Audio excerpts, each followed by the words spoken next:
Hi everyone, happy Tuesday. My name is Dillon Vogt. I'm with Scott Engen and Lisa Budeau. I hope your Tuesday is going just swell. I think you should start every day. Wow, I like that. what an intro. Good job, Dillon. Yeah, Even good though we energy. compliment from Lydia. Yeah. There we go. I love it. Okay, love now it. take it over, Scott. I don't know what to do. All right, before we get to local headlines this morning and weather, we got to tell you that make sure you always tune in between 8 and 8:30. We do this Facebook Live. You can also find it on our YouTube channel, which is the InForum YouTube channel, or your favorite podcast platform.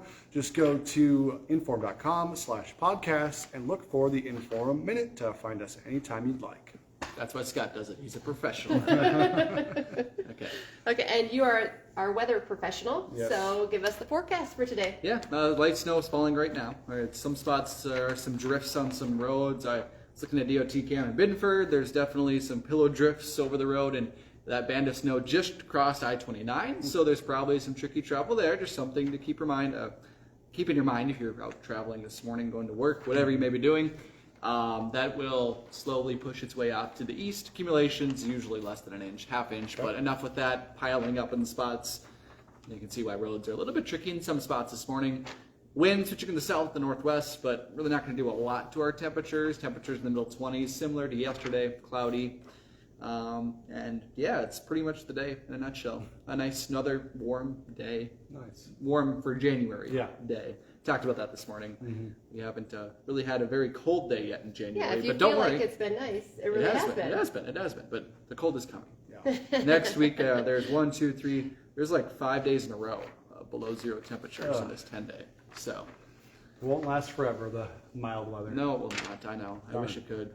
But maybe after this, after this cold snap, it'll probably be like February, second week of February, and then guess what we can look forward to? Spring? Yeah, maybe. There we go. Maybe. I mean, halfway through February, I think that's fair and to us, think forward enough. Sure. Sometimes it's cold and blizzards in March, but sometimes That it's is nice. true. That is true. But also in March, we're not like really cold. It's like Right. 30s. But then we get, we melt a lot of snow and then we get a foot of snow. We know how March works. March can be all over the place. It can be all over the place.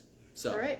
we're getting I there. like how you're thinking. Okay, it's going to Yes. be cold and terrible, but March is just around the Yeah, corner. March is just around the corner. It's going to be here before we know it. Thank you, Time Dylan. flies. Okay, let's jump into some of our top headlines this morning. We have some big updates for you. We're learning right now about what led to the arrest of a Breckenridge man who's accused of shooting and killing a Hankinson father. It happened in Wahpeton. Anthony Kruger made his first court appearance yesterday. Police spent 4 days searching for him. As you may remember, we covered this on WDAY. 4 days searching for him last week after Monday's murder of Jeremiah Mainwald. So we got the court documents. We dug through them. We've learned a lot. Still a lot of questions out there, but we have learned that Kruger and Mainwald were at a Hankinson casino together earlier in the night, and they actually left the casino together in the same car. Yeah, then they pulled up to an area near the Wahpeton High School and the Stern Sports Arena. That's when Kruger, he got out of the car, and then a different passenger then got into the car. Then police say Kruger shot at Mainwald 15 times, hitting him in the back with one bullet, and that's the one that killed him. Authorities tell us cell phone data was key to connecting Kruger to this case, and they used evidence like a hand tattoo, comparison photos, and an interview with the other passenger in the vehicle to track him down. Now, it is still unclear exactly why he shot Mainwald, but Kruger is being held on a $1 million bond in jail. And of course, we'll continue to track this story for updates for you because, of course, still a lot of questions in that case. Another big story that a lot of people are talking about right now, we're working to learn when we could see a woman in court after she was arrested for sexual assault and also for trying to start another person on fire. It's quite the story. These are the details that we have right now. 25-year-old Cassandra Perez is accused in a series of pretty violent crimes that all took place last Friday in Moorhead, according to police. Officers say Perez first attacked her ex-girlfriend over some text messages that the woman had shared with someone else. Then officers say she sprayed lighter fluid on that woman, but then was not able to get a lighter to work. And then that's when they say she took out a knife and cut that woman in the face and also in the armpit area. Yeah. Perez is then accused of assaulting the woman that her ex exchanged those text messages with.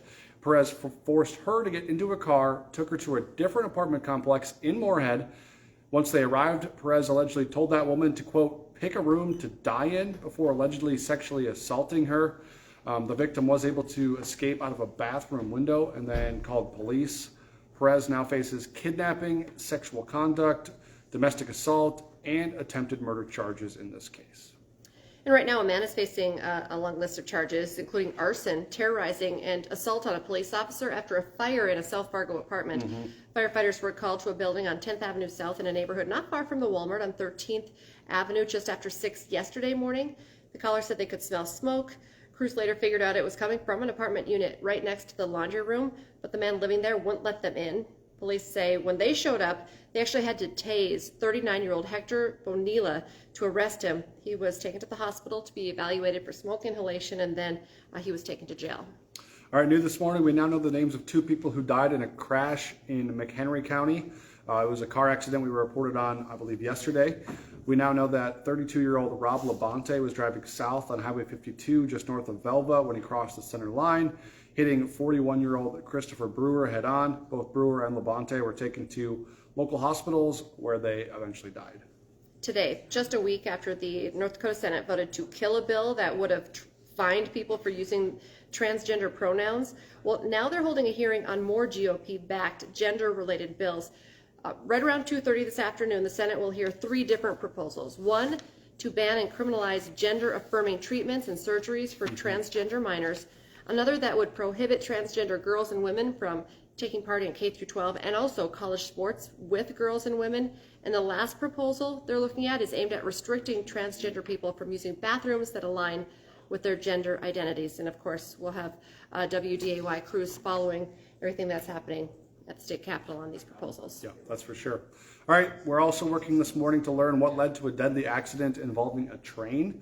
Happened in Becker County. The sheriff there, Todd Glander, says just before 1:30 yesterday morning this happened, crews got a report about a train that hit a pedestrian west of the intersection of 230th Avenue.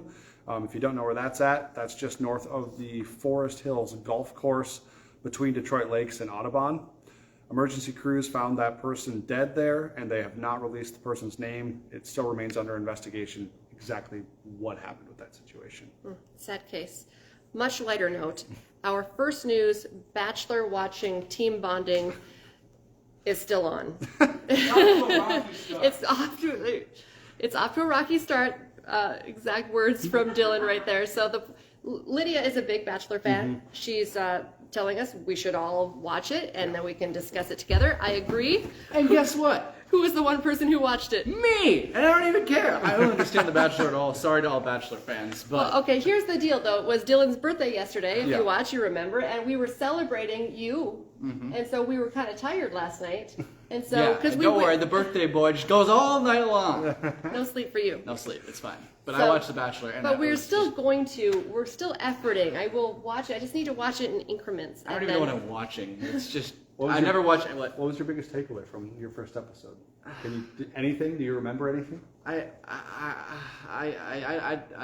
don't What about know. the A lot rose? of things. The rose- we were talking about the rose ceremony. Yeah. You Okay, don't take Dylan's... The rose ceremony, I mean, I fell asleep during that. It Oh. was just the end, and I was like, this is boring. Like, Dylan. give the people roses and get on with You're it. gonna get roasted. You know what? Yeah, you are going to get roasted. I'm sorry. You know what? Once I'm we're trying, all, once but- I need to, once Lydia and I get up to speed on what happened on the first, Okay. then yeah, we'll be talking. suck you back in. Maybe. I don't know. This episode is always May. It was very... She said, all don't the judge it off the intros, first episode. This one, like, they put sunscreen on when the moon was out.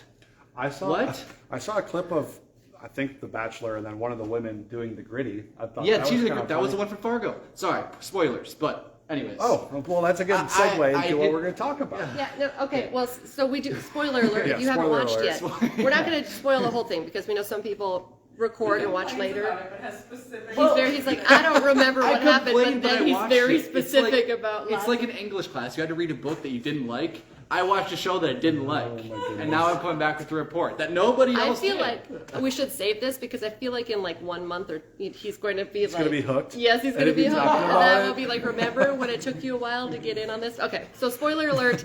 Maybe it's too late for the spoiler Let's alert. get but to what we were going to talk what we were about. going to talk about. It was a short-lived stint on season 27 of The Bachelor for a Fargo woman looking for love. I feel like there was a lot of hype and a lot of excitement Yeah. around that because, you know, we want to see one of our own. But sadly, there was no spark between 26-year-old Madison Johnson and this season's Bachelor, Zach Shallcross. Yeah.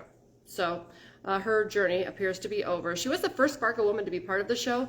Madison is the owner of MJM Consulting, an online marketing firm, which she must be good. She was able to market herself to get on the show. Yeah, absolutely. That's a start. I know a lot of women just want to be on the show. And a cool opportunity at that. So. Yeah, she was one of 30 women competing. After last night's rose ceremony, 20 remain. So I'll get up to speed. And you can watch The Bachelor on ABC, so that's our channel. So Please do it. Watch it so tune that in so you can be part of let our us know. conversations. Yes, exactly. All right.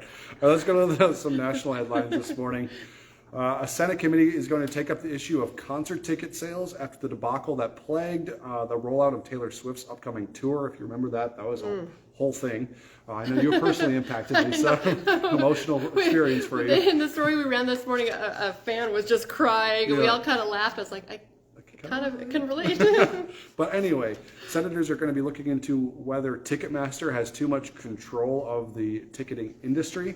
The president of Ticketmaster's parent company is going to be on the hot seat on Capitol Hill today, taking questions about the company's meltdown in November. Millions of people were trying to get these tickets at once, and it just all kind of, just melted down, like I said. So, and then one of the witnesses expected to testify at the hearing is the CEO of SeatGeek, which is one of Ticketmaster's top competitors. So we'll continue to follow that, see what comes out of that. I just want to mention, too, another mass shooting in California. So Yes. 2 within 48 hours, 2 in 2 days. It's just heartbreaking to hear.